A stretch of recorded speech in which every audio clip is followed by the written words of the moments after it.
It's my dream, not her. Nah, teman-teman pasti tahu kutipan kalimat itu dari mana asalnya. Nah, benar sekali, memang ini adalah satu quote yang mungkin kalimat yang sedang viral hari ini, diambil dari kisah yang berjudul Layangan Putus. Tetapi saya tidak akan membahas kisah layangan putus itu. Pada tayangan kali ini saya akan bersosiologi, yaitu menggunakan teori sosiologi untuk menjelaskan fenomena atau kasus-kasus yang sedang viral. Dan kebetulan hari ini saya akan menjelaskan kasus atau tema yang sedang viral di masyarakat, yaitu tentang layangan putus. Oke. Jadi dengan bersosiologi saya ingin memberikan satu perspektif, salah satu cara pandang memahami kasus-kasus yang terjadi di masyarakat, tetapi dengan menggunakan pendekatan sosiologi. Nah, kali ini saya akan mulai dengan menjelaskan dulu seperti apa sih kasus yang akan dibahas pada tayangan kali ini, yaitu kasus layangan putus. Nah, cerita ini bermula dari postingan seorang ibu muda yang memiliki nama di media sosialnya adalah Mami ASF, begitu kira-kira. Nah, Mami ASF ini tergabung dalam sebuah komunitas belajar menulis. Ini sebuah komunitas yang sangat besar sekali di Indonesia. Dan kisahnya adalah tentang pengalaman pribadinya dalam kehidupan rumah tangga. Jadi Mami ASF ini adalah seorang ibu muda, suaminya adalah seorang pendakwah gitu, kurang lebih memiliki channel dakwah yang sangat populer. Bahkan dia konon sampai memiliki subscribernya sampai 3 juta sekian. Besar sekali kan sebenarnya. Nah, kisahnya bermula pada kira-kira tahun 2018 gitu ya. Ada satu postingan dari Mami ASF ini di akun Facebooknya. Dan ceritanya dimulai ketika pada tanggal 12 Februari tahun 2018, suaminya tiba-tiba menghilang. Tidak ada kabar sama sekali, ditelepon tidak bisa, dan kembali muncul 12 hari berikutnya, berarti sekitar tanggal 24 Februari tahun 2018. Nah, ceritanya Mami ASF ini kemudian menjemput si suaminya tadi di bandara. Begitu cerita awalnya. Lalu kemudian pulang ke rumah, berjalan seperti biasa, sampai akhirnya si Mami Asep ini kan bertanya-tanya kemana saja suaminya selama ini, dan suaminya tidak begitu langsung menyampaikan penjelasan menghilangnya dia selama 12 hari tersebut. Sampai akhirnya Mami Asep ini menemukan beberapa fakta, misalnya dia temukan di di handphonenya, lalu kemudian ada beberapa kertas. Jadi kalau sobat semua lihat film aslinya mungkin akan sedikit emosi gitu ya. Tapi cobalah sekali-kali nonton yang versi parodinya supaya ada lucunya juga gitu ya. Nah, kisahnya bermula dari situ. Nah, poin yang ingin disampaikan oleh kisah tadi adalah bagaimana kasus pelakor dalam bahasa masyarakat kita, yaitu yang dilakukan oleh suami Mami ASF ini, dan akhirnya kemudian berujung pada perceraian keluarga tersebut.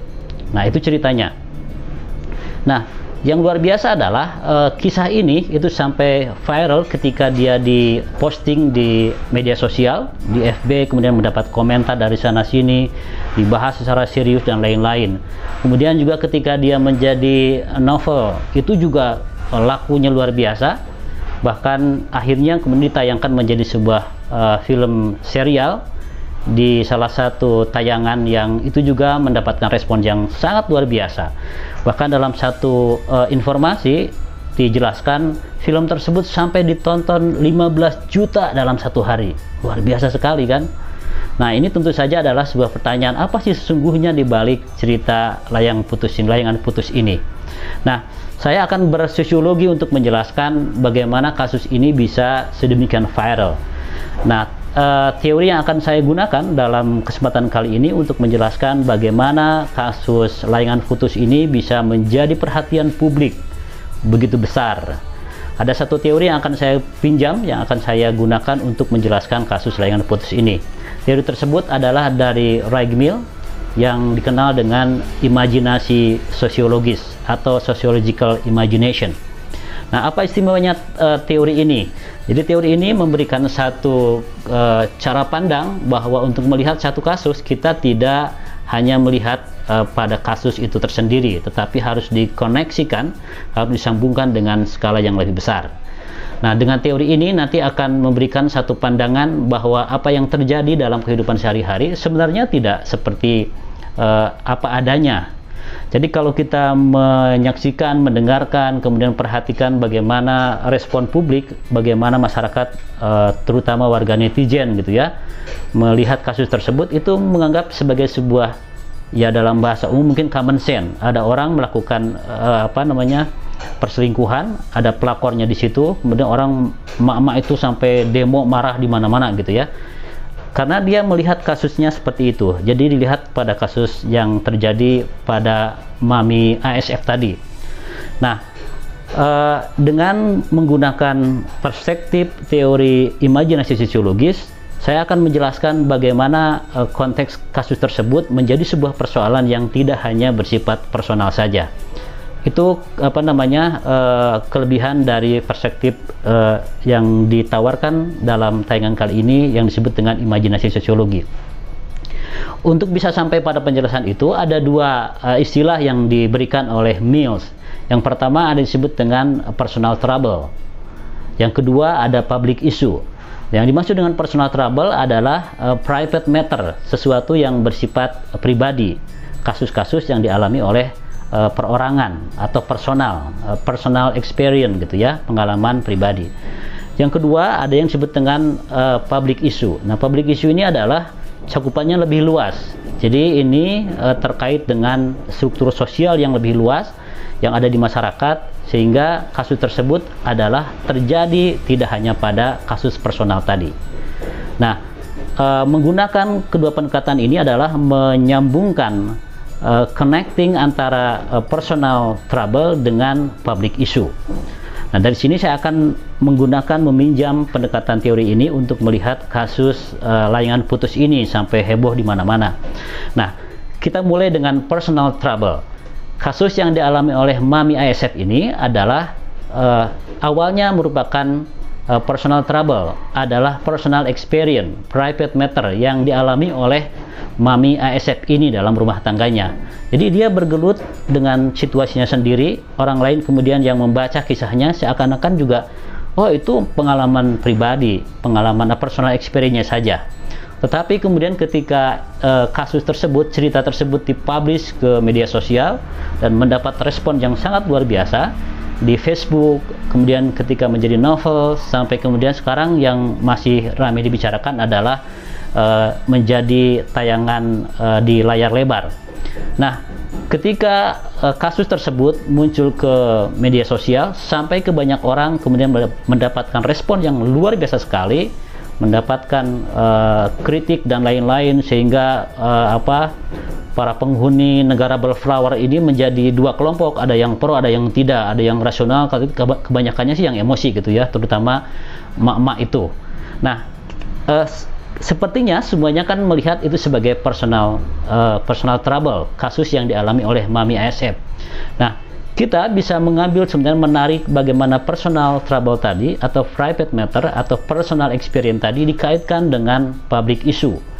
Nyatanya ketika ada respon yang sangat luar biasa di masyarakat, kemudian ditayangkan menjadi film, kemudian dipublikasi menjadi novel, dan muncul sekali respon publik yang sangat besar, itu bisa menjadi isyarat bukan hanya keterwakilan emosi, tetapi juga itu adalah isyarat bahwa banyak sekali sebenarnya kasus-kasus pelakor, kasus-kasus perselingkuhan yang dilakukan dalam masyarakat kita. Tetapi kebetulan yang muncul ke publik adalah yang dialami oleh Mami ASF karena dia mempublikasikannya. Nah, dari situ kita akan melihat koneksinya, hubungannya dari personal trouble menjadi public issue.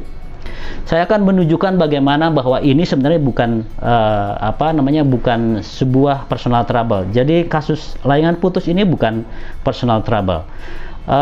Kita bisa melihat misalnya beberapa kali tayangan di televisi, ada beberapa orang ibu-ibu yang mengejar sebuah mobil ternyata di dalamnya ada seorang suami yang sedang selingkuh dengan seorang perempuan yang lain. Banyak sekali berita-berita seperti itu. Termasuk saya akan menunjukkan ada satu data yang dipublikasi oleh salah satu lembaga namanya Kata Data yang menunjukkan jumlah perceraian di Indonesia. Jadi teman-teman, tahun 2020 jumlah perceraian itu ada di angka 291.677 kasus. Itu angka yang sangat besar sekali. Ini menunjukkan sisi lain dari analisis yang saya sampaikan sebagai public issue. Jadi sebenarnya kasus pelakor, kasus perceraian, kasus perselisihan itu bukan personal trouble, tapi dia public issue. Nah, yang mengejutkan bagi saya adalah ternyata dari angka yang ratusan ribu tadi, faktor pertama yang berkontribusi pada terjadinya perceraian adalah perselisihan atau pertengkaran dalam rumah tangga. Ya, persis seperti dalam kisah layangan putus yang dialami oleh Mami ASF. Itu angkanya ada di 176,683 kasus. Jadi orang berselisih dan jumlahnya sekian banyak sekali. Nah, dari situ kemudian kita bisa menarik dari personal trouble, permasalahan atau private experience yang dialami oleh Mami ASF, terkoneksikan dengan data dari lembaga survei yang menemukan ternyata angka perselisihan dalam rumah tangga luar biasa. Apa yang ingin ditawarkan dengan persepsi ini? Kita bisa melihat bahwa kasus tersebut bukan kasus personal, sehingga kita bisa melihat dalam konteks yang lebih luas, yaitu dalam konteks yang lebih ke masyarakat. Nah, dengan demikian sebenarnya kalau kita fokus melihat kasus tadi kemudian memberikan solusi, orang cenderung kalau menggunakan pendekatan yang personal trouble akan memberikan solusi pada tingkat individu, padahal problemnya ada di tingkat makro di masyarakat. Artinya kalau di tingkat makro ini tidak diberikan solusi, maka akan kita temukan lagi kasus-kasus yang sama sebagaimana dialami oleh Mami ASF. Begitu kira-kira cara pandang yang akan saya berikan dengan apa yang saya sebut sebagai bersosiologi. Dan ini tentu saja akan memberikan pemahaman, tidak hanya sekedar kita memahami kasus dalam pengertian kemanusiaan, tetapi dengan menggunakan pendekatan sosiologi. Kalau Anda di antara mungkin bisa memberikan komentar beberapa kasus yang ditemukan, atau jangan-jangan pernah dialami juga oleh Anda, sampaikan di kolom komentar. Terima kasih.